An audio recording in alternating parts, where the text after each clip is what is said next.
Who would kill this pregnant teenager who was found slain in the Georgia woods, and why? We will dive into the story of Mia Campos and try to figure out what goes through the mind of a person to whom she loved and cared for. Mia Campos was only 16 years old. She had her whole life ahead of her, and not to mention her unborn son didn't even get the opportunity to begin his life. Since all of this has happened so suddenly and so shockingly for this family, they have really been thrown into a world that they thought they would never have to navigate. Mia Campos was born the youngest of 5 siblings in 2008 to her parents Edward and Miriam. They have been incredibly strong during all of this.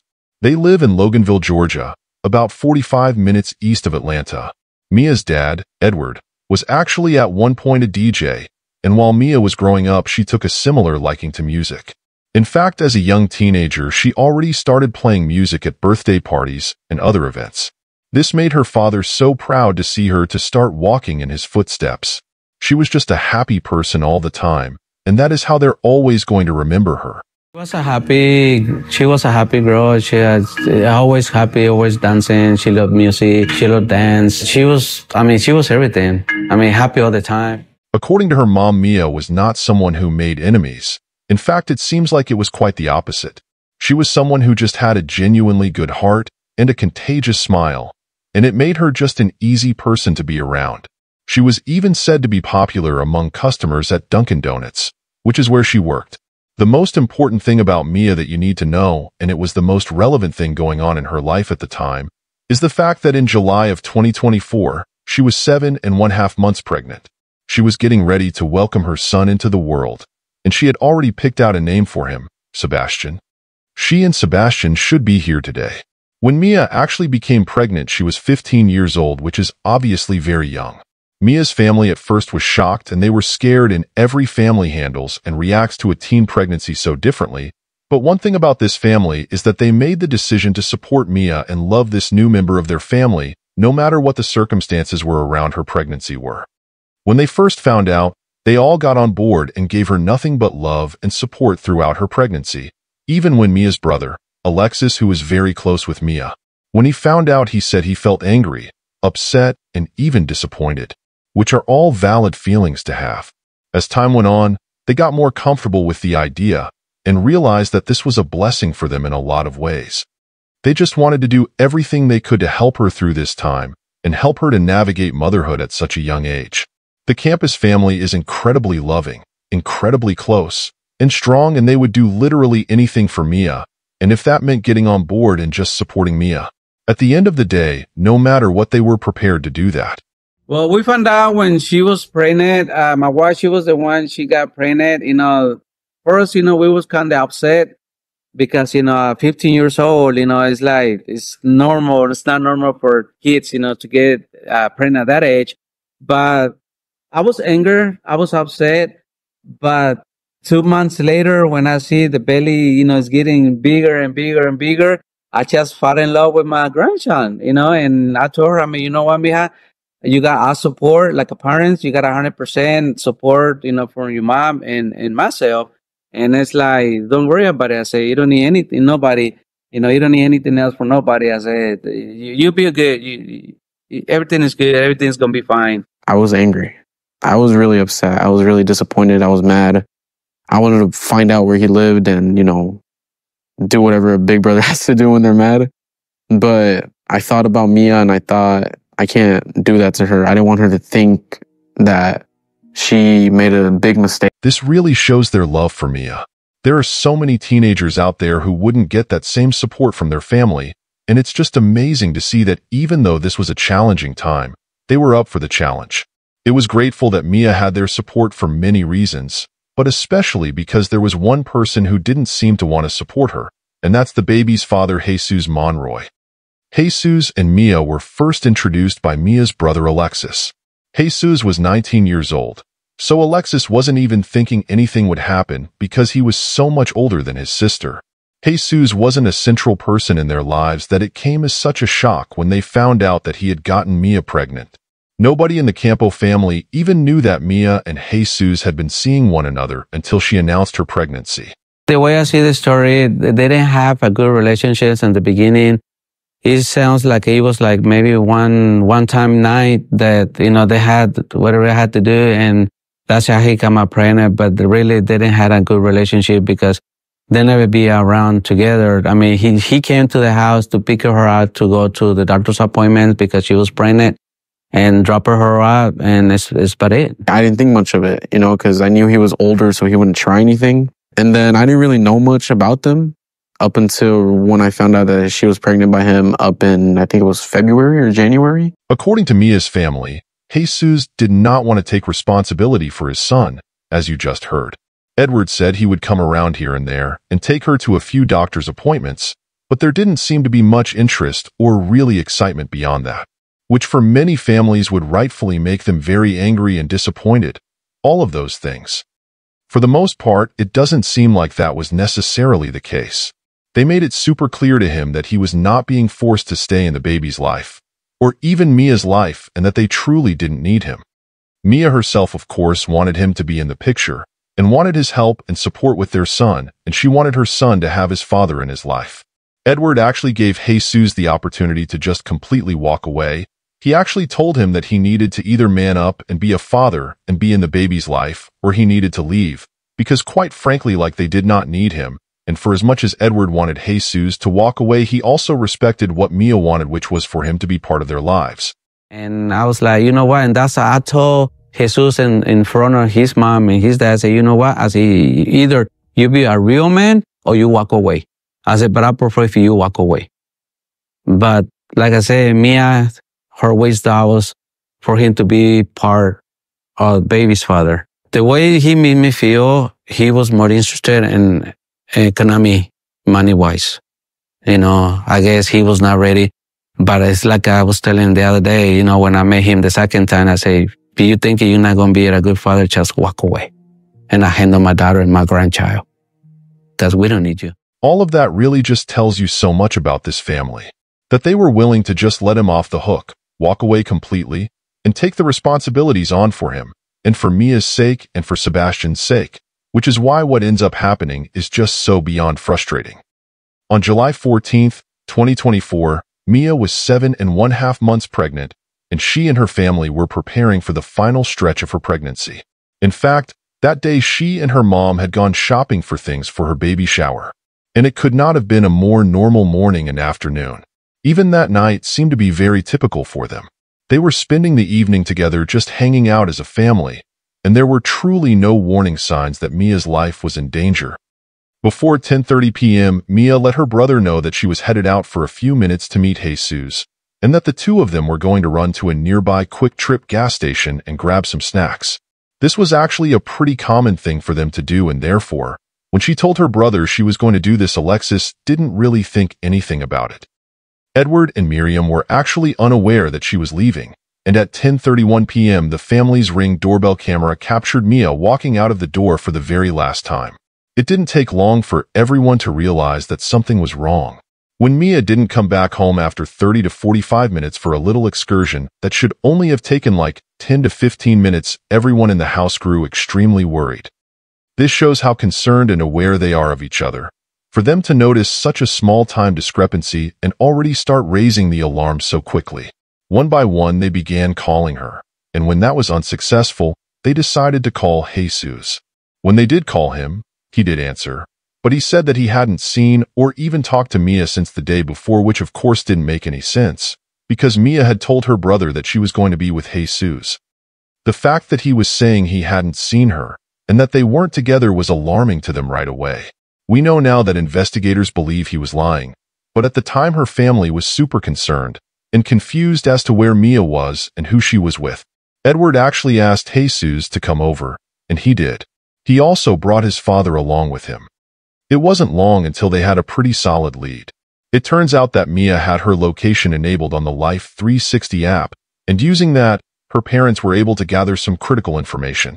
First of all, they realized that Mia's movements had stopped at 10:58 p.m., which was only 27 minutes after she left the house. They all also realized that she was only about a half a mile away. They immediately get into their car and they go to the location that the app says that she's at, and when they get there they realize that her location isn't on the roadway, but the app is actually showing that her location is deeper into the tree line. Edward and Jesus began walking up through the dirt and debris, and that's when they found her.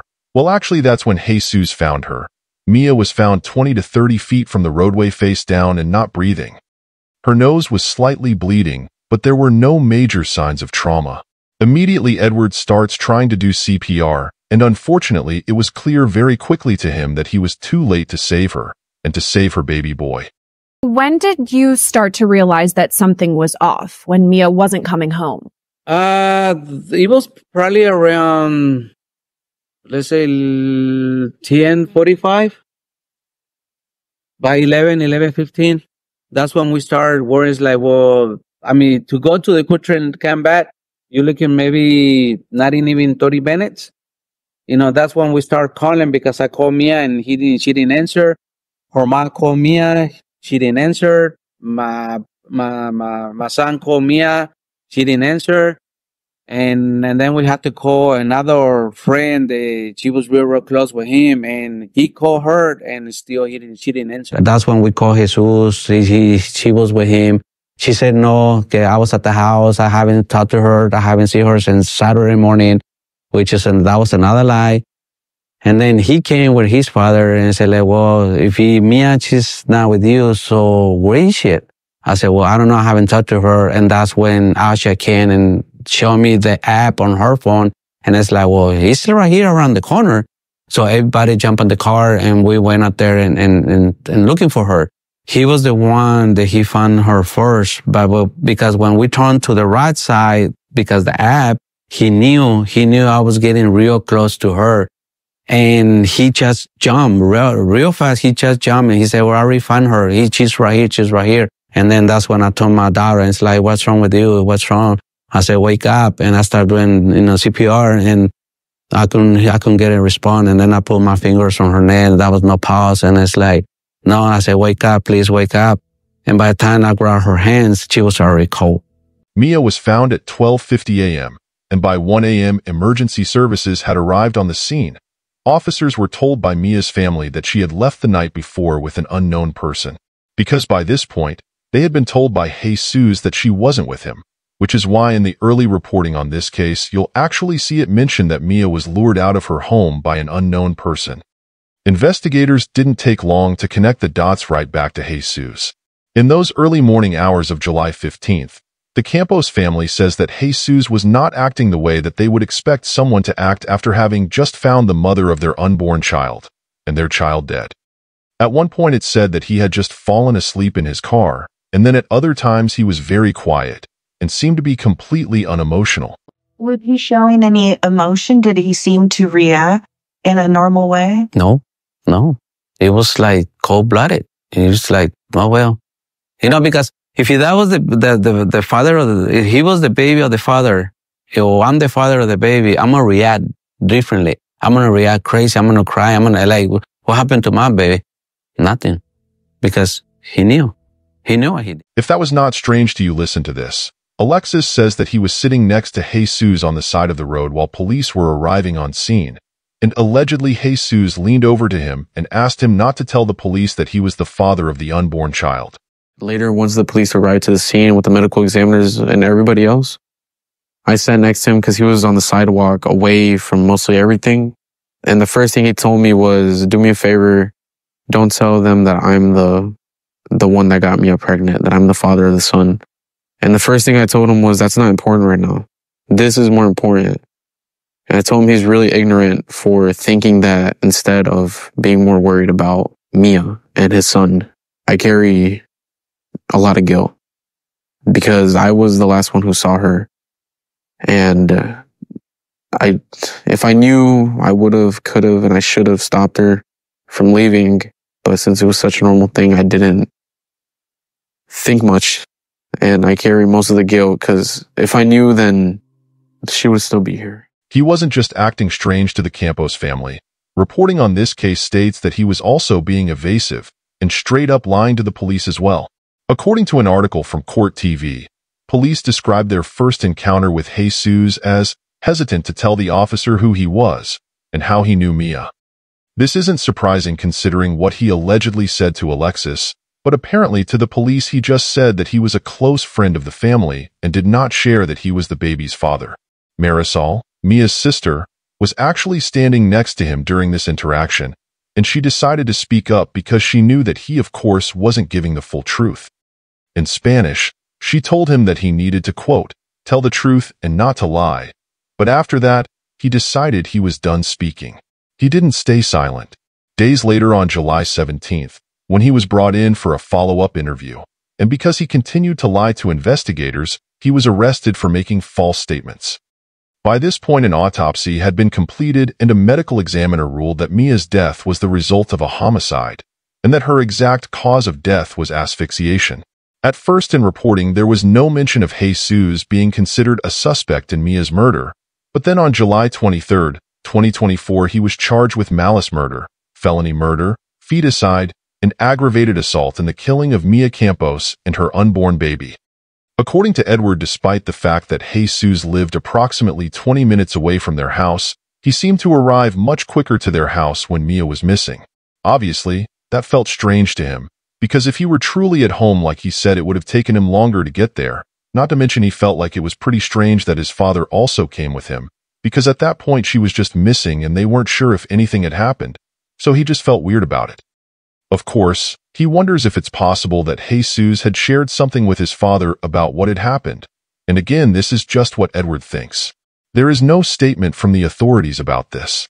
And the father didn't call Jesus until sometime closer to midnight to say, hey, she hasn't come home. She's not responding.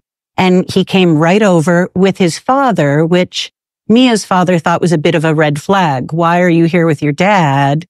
You don't know that anything's wrong. But he feels that perhaps Jesus had shared with the father some information and the father may have known more than what they knew at the time. And where does he live? Does he live in the same town?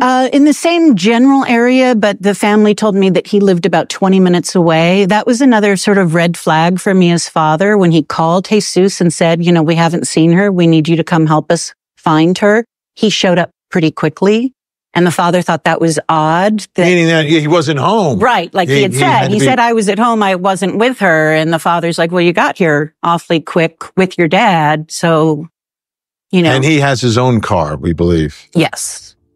Okay. Another thing that he thought was weird was Jesus was very quick to touch Mia's body when she was found. According to Edward, Jesus sort of like jumped on top of her and started touching her body when he first found her. And think about it, if they hadn't been together that day like Jesus was claiming, there would be no reason for his fingerprints to be on her. Edward wonders if maybe he was trying to establish some sort of reason for his DNA to be on his daughter's body, and obviously that's just speculation. Who knows if he even had thought that far out, or if he was just trying to cause more of an emotional scene, and make it seem like he was more upset. Their family feels like that was a giant red flag. And another obvious red flag is the fact that his story didn't align with what Mia said she was doing that night. Unless she lied to her brother about who she was meeting up with. Jesus was the person that she wanted to see that night. And I'm sure most of you are thinking there's a pretty easy way to figure that out, and that's by looking at their cell phones. If Jesus was with her that night, his location data is going to say that. In a preliminary hearing, they confirmed that Jesus's phone was in the same area at the same time as when they believed Mia was killed. They also confirmed that Jesus and Mia had spoken that night after 8 p.m., even though Jesus said they hadn't. Before, when Jesus was arrested for making false statements, we learned in more detail during this hearing that this was why in that follow-up interview that Jesus said that he hadn't seen Mia on the 14th, and that they hadn't spoken since 8 p.m. that night, which is 2.5 hours before she disappeared. New information says that wasn't true. It turns out that when investigators were beginning to look through Mia's phone, they noticed that she had taken and saved a screen recording, and in this video they could see that she recorded the messages between herself and Jesus, where he is asking her to meet up. Investigators also saw that he was asking her not to tell people that she was meeting up with him, and to delete their messages. He even told her to delete the messages from her recently deleted folder as well. And this screen recording was saved to her phone only minutes before she got into his car. Unfortunately, they got the feeling that she knew something was seriously wrong, because 1, why else would she have taken that screen recording, and 2, after that at 10:37 p.m., she texted a friend saying that she was scared, and then she stopped replying altogether. Ultimately, all these messages are what led investigators to charge him with making false statements. He clearly had spoken to her after 8 p.m. These texts obviously allude to so much more, but at the time it was enough to arrest him for making false statements before officially charging him with murder. We also learned that Jesus' attorney said that besides the phone data and testimony from the family, there was little evidence to actually prove that Jesus was with Mia that night. Although cell phone data placing him in the area that she died that night is pretty incriminating, plus Jesus admitted that he had his phone with him the entire night when he was questioned on the 17th. So it's not like he could claim someone else had it, but in the end of this hearing, the judge ruled that there was enough evidence based on the GPS coordinates and meetup to move forward with the trial, which is great news. When it comes to his arrest, the Campos family says they are very appreciative of law enforcement's swift action. The Campos family found it comforting to know that Mia's case is being given the time and attention that it deserves. At this point in time, there are still, of course, quite a few things that we don't know. One of those things being motive, and also where exactly she was killed. Based on the time that Mia left her house and when her phone stopped moving, there is a 27-minute window for when this crime took place. But as far as anything more specific than that, it just hasn't been officially released. On August 18, 2024, a hearing after his initial arraignment, he was back in court and bond was set for him at $56,000. This low bond made the Campos family upset. His conditions was that he would have to wear ankle monitoring system and be under house arrest.